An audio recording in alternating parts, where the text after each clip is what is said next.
अगले वर्ष की सीट तो यही रहेंगी, डबल तो वो नहीं जाएंगे और संख्या डबल होगी। 30 लाख है तो 60 लाख बच्चों को परीक्षा देनी पड़ेगी और सीटें उतनी होंगी। मैंने हमेशा कहा कि शिक्षा को राजनीति से ऊपर होना चाहिए और शिक्षा में किसी प्रकार की कोई राजनीति नहीं होनी चाहिए। मैंने अपनी ज़िंदगी में मैं राजनीतिक दबाव में मैंने कभी कोई काम नहीं किया। हमारे लिए छात्र की सुरक्षा नंबर 1 और उसके बाद उसका भविष्य नंबर 2। उसकी सुरक्षा भी ज़रूरी है और उसका भविष्य भी ज़रूरी है। पहली बार ऐसा लगा कि शिक्षा के साथ अच्छा न्याय हो रहा है। एबीपी न्यूज़ में आपका बहुत बहुत स्वागत है।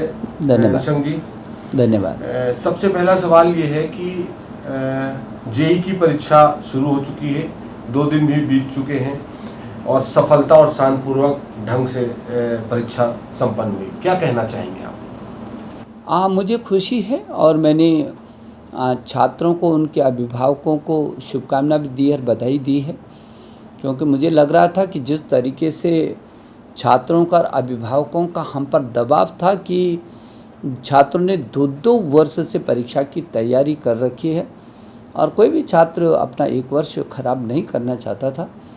और मुझे लगता है कि 1 बार 2 बार पीछे चली गई, फिर तीसरी बार आकर के हम लोगों ने ये परीक्षा करवाई और छात्रों की जो चिंता थी, मुझको भी लगता था कि आखिर 1 वर्ष क्यों खराब हो।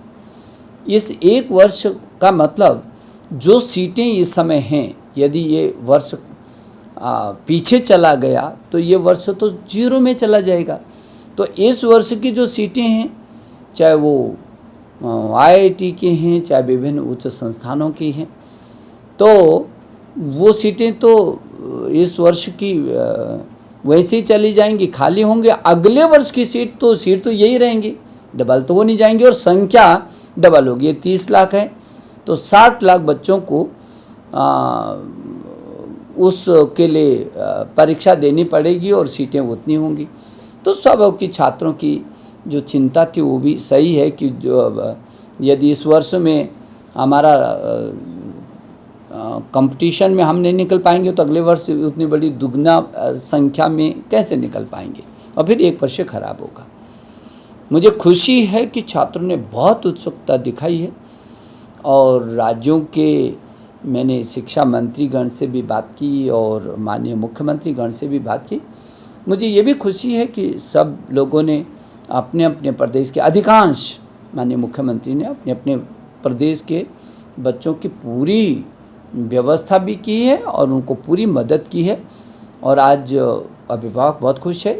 छात्र को पहले डर लगता था, आपने देखा होगा कि आज ये 3रा दिन हो गया और जो छात्र पहले डर रहे थे, जब वो परीक्षा कक्ष से बाहर निकले तो उन्होंने बहुत खुशी जाहिर की कि जो पहले हम डर रहे थे, यहाँ आकर के हमको लगा कि नहीं, बहुत सुरक्षित और व्यवस्थित है और छात्र बहुत अच्छे तरीके से परीक्षा दे रहे हैं। मुझे इस बात की खुशी है, संतोष भी है और अभिभावक भी बहुत खुश हैं। सर, दूसरा सवाल है कि तमाम राजनीतिक पार्टियों ने इसका विरोध किया पीछे दिनों, इसके बाद भी छात्रों में परीक्षा को लेकर उत्साह देखने को मिला। क्या ये महज छात्रों की आड़ में राजनीतिक रोटियां सेकने का बहाना था? अब वो तो देश की जनता देख रही है, मुझे इस पर कोई टिप्पणी नहीं करनी है। मुझे मैंने हमेशा कहा कि शिक्षा को राजनीति से ऊपर होना चाहिए और शिक्षा में किसी प्रकार की कोई राजनीति नहीं होनी चाहिए। शिक्षा की गुणवत्ता, शिक्षा कैसे करके हमारा अंतर्राष्ट्रीय फलक पर उभर करके आ सकती है। हमारा देश तो वैसे भी विश्वगुरु रहा है और इसलिए इसने हर क्षेत्र में, ज्ञान विज्ञान अनुसंधान के क्षेत्र में पूरी दुनिया में लीडरशिप दी है। तो फिर शिक्षा के साथ इस तरीके से नहीं हो सकता कि जब चाहे लोग उसमें राजनीति करना शुरू कर दें। और मैंने बहुत विनती की लोगों से और मुझे इस बात की खुशी है कि नहीं, लोगों ने मेरी विनती को स्वीकार किया और मुझे भविष्य में भी भरोसा है कि लोग शिक्षा के साथ राजनीति नहीं करेंगे। और उन्होंने देखा कि छात्र किस तरीके से 24 घंटे के अंदर 5 लाख छात्रों ने पहले ही 24 घंटे में जिस तरीके से अपने एडमिट कार्ड को जो है डाउनलोड किया और आज 80-85% से भी कई जगह कहीं तो और आगे उपस्थिति है। तो इसका मतलब ये है कि छात्र हर हाल में चाहता था क्योंकि अपने भविष्य के प्रति चिंतित है। और मैंने सबसे ये अपील भी की कि प्लीज़ बच्चों के भविष्य के साथ कोई ऐसा नहीं होना चाहिए। उनका एक वर्ष भी बहुत महत्वपूर्ण है। हम लोग कोशिश करें और फिर आपको तो मालूम है कि सुप्रीम कोर्ट ने भी, जब कुछ लोग इस बात को लेकर के सुप्रीम कोर्ट में गए थे, तो माननीय सर्वोच्च न्यायालय ने जो रिट याचिका थी और उसके बारे में बहुत ही स्पष्ट कहा था कि हम पाते हैं कि नीट यूजी 2020 के साथ साथ जेईई मेन अप्रैल 2020 से संबंधित प्रश्न में परीक्षा को स्थगित करने के लिए की गई प्रार्थना में कोई औचित्य नहीं है। सुप्रीम कोर्ट ने टोटली खारिज कर दिया था। और इतना ही नहीं, आगे भी जो माननीय सुप्रीम कोर्ट की मंशा है वो समझने की ज़रूरत है कि आखिरकार जीवन जीना है और छात्रों के करियर को लंबे समय तक संकट में नहीं डाला जा सकता। हम लोगों ने पहली क्या तारीख थी, 5 अप्रैल से 11 अप्रैल होना था, फिर अप्रैल के बाद उसको मई, जून और जुलाई तक कर दिया। 18 से 23 जुलाई को होना था, फिर दोबारा, और फिर तब भी संभव नहीं हुआ तो फिर पीछे करके अब 1 सितंबर से 6 सितंबर तक जेईई की परीक्षा हम करवा रहे हैं। तो स्वाभाविक है कि सुप्रीम कोर्ट ने ये कहा कि संकट में नहीं डाला जा सकता और एक पूर्ण शैक्षणिक वर्ष बर्बाद नहीं किया जा सकता। तो हम अपने बच्चे का वर्ष क्यों बर्बाद करते? और इसलिए मुझे खुशी है कि सरकार ने इस पे स्टैंड लिया और छात्रों ने उसको हाथों हाथ लिया। और मुझे इस बात की खुशी है कि छात्र अपने भविष्य के प्रति बहुत चिंतित हैं। मेरी शुभकामना उन सभी छात्रों को, निश्चित उनको सफलता मिलेगी। तीसरा सवाल है सर कि राज्य सरकारों से आप और विभाग के अधिकारी लगातार संपर्क में थे, इसके बाद भी विरोध किया जा रहा था। कभी आपके मन में ऐसा ख्याल आया कि एक बार फिर चलिए परीक्षा टाल दें या आगे बढ़ा दें? नहीं, मैंने अपनी ज़िंदगी में मैं राजनीतिक दबाव में मैंने कभी कोई काम नहीं किए। मैं उत्तर प्रदेश में 2 बार कैबिनेट मंत्री रहा, मैं मुख्यमंत्री भी रहा और हमारे यशस्वी प्रधानमंत्री नरेंद्र मोदी जी ने ये जिम्मेदारी मुझे दी है।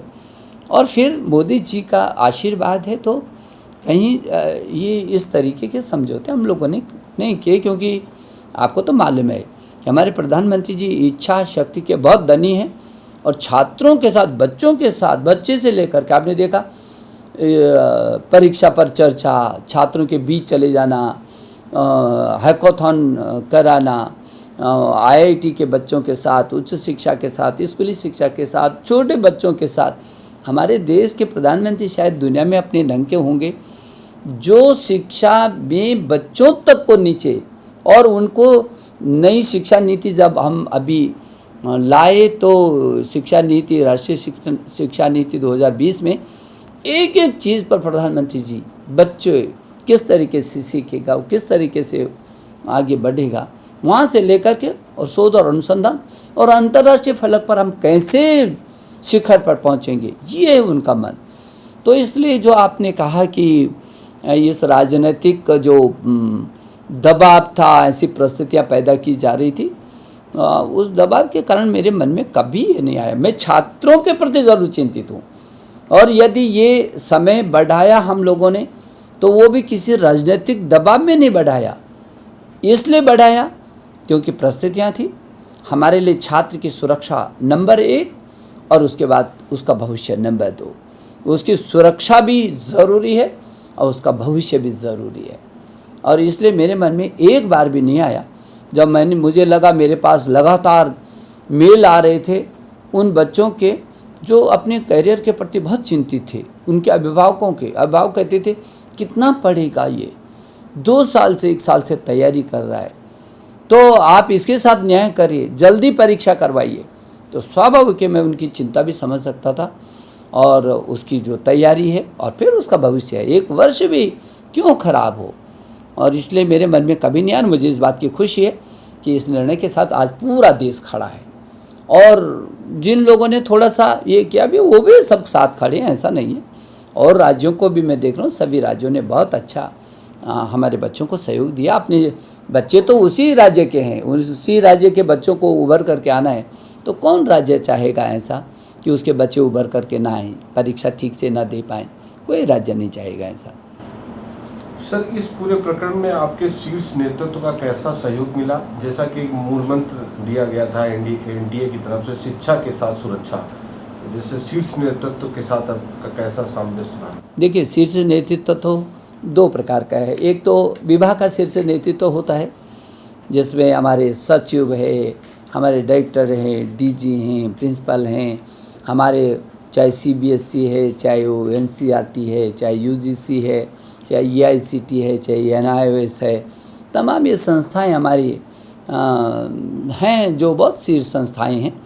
और उसका जो शीर्ष नेतृत्व है वो रात दिन जुटा है।